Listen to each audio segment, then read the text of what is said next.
अस्सलाम वालेकुम जी। ऐसी ख़वातीन जो प्रेग्नेंट हैं, हामिला हो चुकी हैं या वो हमल के लिए कोशिश कर रही हैं, अपने गायनी के डॉक्टर को विज़िट करती हैं, तो बहुत सारे ऐसे सवालात हैं वो जो पूछते हुए शर्माती हैं, घबराती हैं। समटाइम्स ऐसा होता है कि जब आप अपने डॉक्टर को विज़िट करती हैं तो या तो आपके हस्बैंड साथ होते हैं या फिर आपकी कोई साथ में सास या नंद कोई भी साथ में होती है, तो बाकी लोगों के सामने आप इस किस्म के सवालात जो आपके जहन में होते हैं पूछ नहीं पाती। और अक्सर हमें विज़िट के बाद मैसेज आता है व्हाट्सएप पे कि मैं ये सवाल नहीं पूछ सकी, डॉक्टर साहब इसका मुझे बताएं।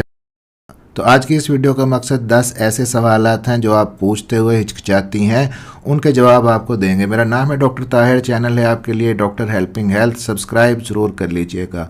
अब ये जो 10 सवाल हैं इनमें से कुछ सवालात ऐसे हैं जो हामिला ख़वातीन पूछती हैं और कुछ सवालात ऐसे हैं जो हमल के लिए कोशिश करने वाली ख़वातीन पूछती हैं।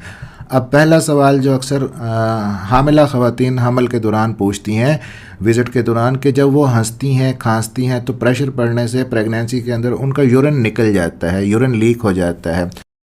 तो ऐसा होना नॉर्मली होता है प्रेग्नेंट ख़वातीन के अंदर, क्योंकि प्रेगनेंसी के अंदर कुछ हार्मोन्स आपकी बॉडी के अंदर जब बढ़ते हैं, जैसे कि ईस्ट्रोजन हार्मोन है, तो ये आपके इंटरनल ऑर्गन्स और मसल्स को रिलैक्स कर देता है, जिसकी वजह से आपका जो यूरिन का कंट्रोल है ब्लैडर के ऊपर थोड़ा कम हो जाता है। तो और फिर जैसे जैसे डिलीवरी का टाइम नज़दीक आता है, यूट्रस के साइज़ की बढ़ने की वजह से और ज़्यादा प्रेशर पड़ता है मसाने के ऊपर, उस वक्त यूरिन लीकेज का प्रॉब्लम थोड़ा बढ़ जाता है। तो ये कोई बीमारी नहीं है, नॉर्मली ऐसा होता है। इससे बचने के लिए आप ये कर सकती हैं कि आप अपनी रूटीन एक सेट कर लें कि अगर आपको यूरिन नहीं भी आ रहा तब भी आप हर 2 से 3 घंटे के बाद वॉशरूम जाएं, अपने ब्लैडर को खाली करें। जब आपका ब्लैडर खाली रहेगा तो यूरिन लीकेज का प्रॉब्लम आपको कम से कम होगा। अब दूसरा सवाल ख़वातीन जो पूछना चाहती हैं, जो हमल के लिए कोशिश कर रही होती हैं, कि हम जब अपने हस्बैंड के साथ मिलती हैं तो मिलने के बाद सारा कुछ जो सारा डिस्चार्ज होता है अपने हस्बैंड का वो बाहर निकल जाता है, तो क्या इससे हमल जल्दी हो पाएगा या कि हमल नहीं होगा? तो नॉर्मली ऐसा ही होता है, जब आप मिलते हैं तो जो डिस्चार्ज होता है खामद का, हस्बैंड का, उसके अंदर स्पर्म्स के साथ साथ बहुत सारी सिक्रेशंस भी होती हैं, प्रोस्टेट की सिक्रेशंस भी होती हैं। जो स्पर्म मोटाइल होते हैं, जिन्होंने आगे जाना होता है वो आगे चले जाते हैं, बाकी का फालतू मवाद बाहर ही निकलना होता है। हाँ, अगर आप इनफर्टिलिटी को फेस कर रही हैं, बहुत ज़्यादा कोशिश के बावजूद हमल नहीं हो रहा, कुछ प्रिकॉशंस आप यहाँ पे ले सकती हैं कि आप अपने हिप्स के नीचे, कमर के नीचे एक तकिया रख सकती हैं और उसके बाद रिलेशनशिप बनाने के बाद अपनी लेग्स को आप रेज कर सकती हैं, बेड पे या कुर्सी पे रख सकती हैं 10 से 15 मिनट के लिए, ताकि लीकेज कम से कम हो, फ्लूइड बाहर कम से कम आए और स्पर्म आगे ज़्यादा से ज़्यादा जाएँ। अब यहाँ पे तीसरा सवाल जो ख़वातीन पूछती हैं, हामिला ख़वातीन होती हैं, कि हमल के दौरान उनको गैस या बर्प्स, पेट से हवा खारिज होने का बहुत ज़्यादा प्रॉब्लम होता है। तो पेट के अंदरूनी अज़ा पर प्रेशर पड़ता है प्रेगनेंसी की वजह से। जैसे जैसे प्रेगनेंसी बढ़ती है पेट के ऊपर, अंतड़ियों के ऊपर दबाव पड़ता है तो हवा खारिज होती है पेट से। ये कोई एबनॉर्मल चीज़ नहीं है। तो इसको भी कम करने के लिए आप ये कर सकती हैं कि आप एकदम से इकट्ठा खाना ना खाएँ। अगर आप नॉर्मली पहले 3 टाइम खाना खाती हैं तो आप स्मॉल मील्स लें, फ्रीक्वेंट मील्स लें। आप 6 दफ़ा खा लें, दिन में थोड़ा थोड़ा करके खा लें और हर खाने के बाद कम से कम आप 10 से 15 मिनट वॉक लाजमी करें। इससे आपका हाजमा बेहतर होगा और हवा खारिज होने का प्रॉब्लम कम होगा आपको। अब यहाँ पे चौथा सवाल जी ऐसी ख़वातीन पूछती हैं जो हमल के लिए कोशिश कर रही हैं, कि क्या पीरियड्स आने से 4 से 5 दिन पहले भी वो अपने हस्बैंड के साथ मिल सकती हैं, जबकि उन्होंने ओवुलेशन डेज़ के अंदर ट्राई किया था, मिले थे आपस में। तो क्या पीरियड्स आने से पहले मिलने से हमल ठहरने के चांसेस कम हो जाते हैं? तो इसमें एडवाइस ये किया जाता है कि अगर आपने ओवुलेशन डेज़ के अंदर, यानी जब आपके पीरियड का साइकिल का मिड था, रिलेशनशिप सही तरह से बना लिया पीरियड साइकिल के 20वें 22वें दिन तक, तो उसके बाद माहवारी आने से 4 से 5 दिन पहले आप मिलना बंद कर दें। इम्प्लांटेशन के डेज़ होते हैं, इनके अंदर यूट्रस के ऊपर किसी किस्म का जर्क, झटका वगैरह नहीं लगना चाहिए। अब 5वें नंबर पर जी सवाल हामिला ख़वातीन पूछती हैं कि हमल के दौरान रिलेशनशिप वो बना सकती हैं, इंटरकोर्स कर सकती हैं।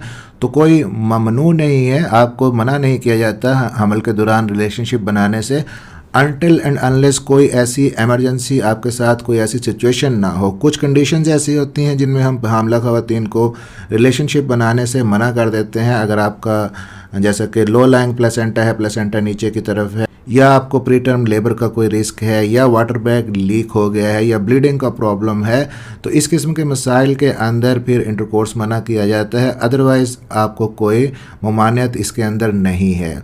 अब नंबर 6 पे हामिला ख़वातीन परेशान हो जाती हैं। बाज़ औक़ात उनको 7वें महीने के अंदर ही ब्रेस्ट से मिल्क की सिक्रीशन होने लग जाती है, दूध आने लगता है। तो ये भी नॉर्मली ऐसा होता है। आपकी बॉडी के अंदर एक हार्मोन होता है प्रोलैक्टिन हार्मोन, जो कि कुदरत की तरफ से आहिस्ता आहिस्ता आपके आने वाले बेबी के लिए फीड का इंतज़ाम किया जाता है। ब्रेस्ट के टिश्यू ग्रो होते हैं, प्रोलैक्टिन हार्मोन की वजह से मिल्क की प्रोडक्शन बढ़ती जाती है। बाज़ ख़वातीन में लेकिन अर्ली डिस्चार्ज शुरू हो जाता है मिल्की ब्रेस्ट से, तो इसमें परेशान होने की बात नहीं है। आप नर्सिंग पैड्स मिलते हैं, वो ब्रा के अंदर रख सकती हैं, जिससे आपकी शर्ट वगैरह ख़राब नहीं होगी, बाहर कोई स्पॉट वगैरह किसी को नज़र नहीं आएगा। और ऐसा नहीं है कि अगर आपको वक्त से पहले दूध निकलने लग गया है तो डिलीवरी के बाद आपके बेबी के लिए दूध कम होगा, तो ये नॉर्मली ऐसा होता है। और नंबर 7 पे वेजाइनल डिस्चार्ज के हवाले से हमल के दौरान ख़वातीन परेशान होती हैं।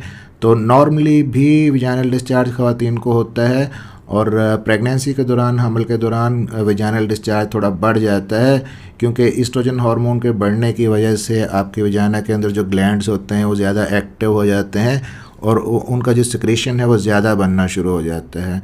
लेकिन कुछ कंडीशंस ऐसी होती हैं जिनमें आपको ख्याल करना होता है कि अगर आपका जो वेजाइनल डिस्चार्ज है वो उसके अंदर बहुत ज़्यादा आपको स्मेल आती है, या उसके अंदर ब्लड आने लग गया है, या उसका कलर येलोइश या ग्रीनिश हो गया है, सब्ज़ कलर का येलो कलर का है, या आपको प्राइवेट पार्ट्स में उसकी वजह से इरिटेशन होने लग गई है, तो ये इन्फेक्टिव डिस्चार्ज के साइंस होते हैं। ऐसी सूरत में अपने डॉक्टर से कंसल्ट करना ज़रूरी होता है, क्योंकि अगर इन्फेक्शन है आपको तो प्री टर्म लेबर का ख़तरा हो सकता है, या इन्फेक्शन आपके बेबी को भी स्प्रेड कर सकती है।